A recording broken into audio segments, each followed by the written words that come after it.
Hi, this is Rupit Pawar, 18BCE2309.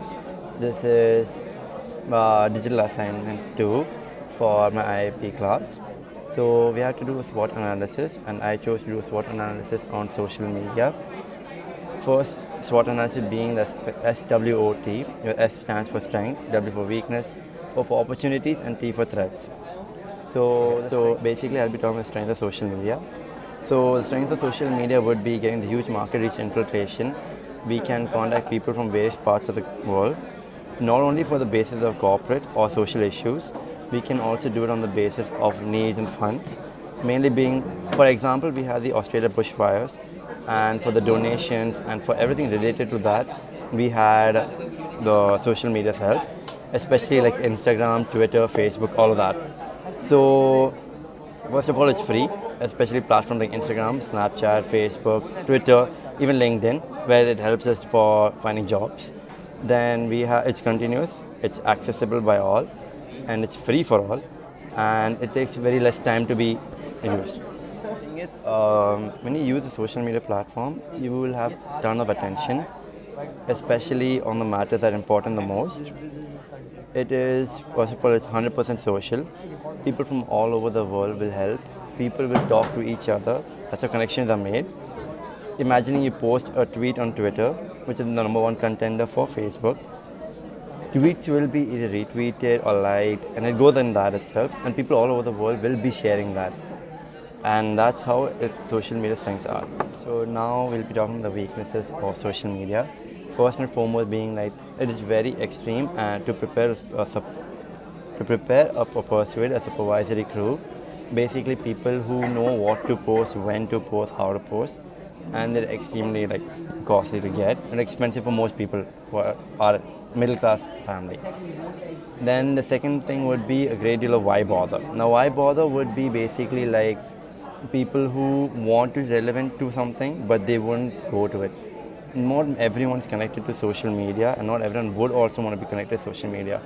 Everything has their own pros and cons, and that's why we think one of the major reasons would be why bother. Third would be it would need more drive. Why would it need more drive is because once someone puts something forward, you need to drive it down to the lower and lower sections of the society so everyone knows about the social aspect of it. After that, then we have it gets down frequently. Either server crash or the internet doesn't working or something or the other happens always. Nothing is perfect in this world, and obviously it won't be. After that, we have incongruency of tweets. So from a research done, we know that 90% of the tweets that come up on your feed would basically be from the top 10% of the clients in the whole in Twitter. And not only that, Instagram, Facebook, everywhere, all the posts you see will be only of the top 10 people. Then we have the dependability and standard, which is basically only 40% for the social media outcomes. Then we have the absence of devices or assets to track on screen web-based live battle results. Suppose we are streaming any match or anything like that. So because of that, there will be absence of devices. It damages app development as well. And then after that, we have its consistency, which is very, very low. Then we have the time span to address mistakes that you influence your crowd is less. So basically, what this means is when Mark Zuckerberg got caught of being in touch with Cambridge Analytica, until that time, nobody had found out that Facebook was tapping into the client's information and has been extracting information out of them. So that is almost about 1 billion users over there whose information they had. And once it came out, even then, none of them came up to the occasion and rose up to and said that yes, this was our fault, we are sorry. They still kept defending themselves. And I think the major reason of this would be that. And the last point being that it harms the base. So it would harm your company. Even if there's one incident that happened in a company that's shared online, it would obviously harm the whole company as a whole. Not only because only your users of your company would be viewing it, but people from all over the world. Pause.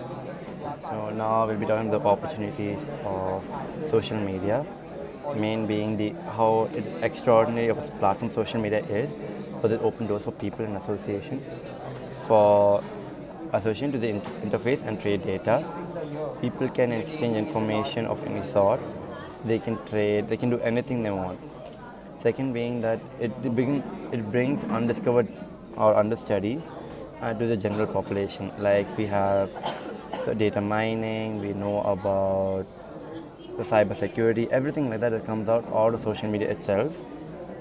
And then this also brings advancements in news occasions that can be offered through the internet-based lifestyle. So basically about the Australian bushfire, the Amazon forest fires, the Notre Dame incident, everything we got to know not only through the process of news channels, but also through the process of social media as well.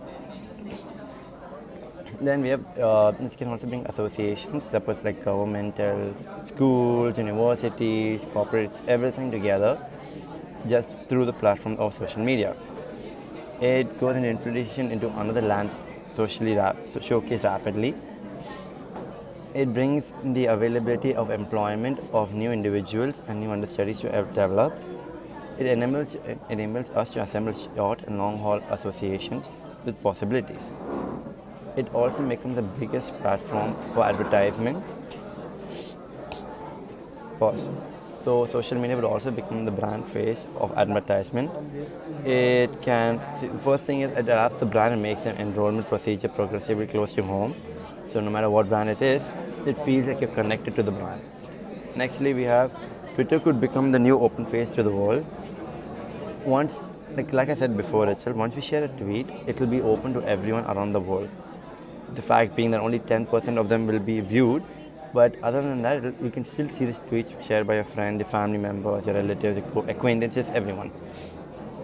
It increases the source of knowledge between every one of us because it brings us the social status in between every one of us. Everything shared online will bring a spark of knowledge between one another and bring the conversation that are required for the upcoming society of youth. Then we have, it will turn a predominant path for organizations to speak with their clients. Every interview, like every client meeting, interviews, whatever we have, is either done to Skype, Facebook Watch, everything like that. So it again become the platform to connect with your own clients and organizations. It opened doors for commitment, transformation, and in particular explanation of questions with respect to your image. You are completely endless in what you do and how you do it. It brings out the creativity of you to the outside world.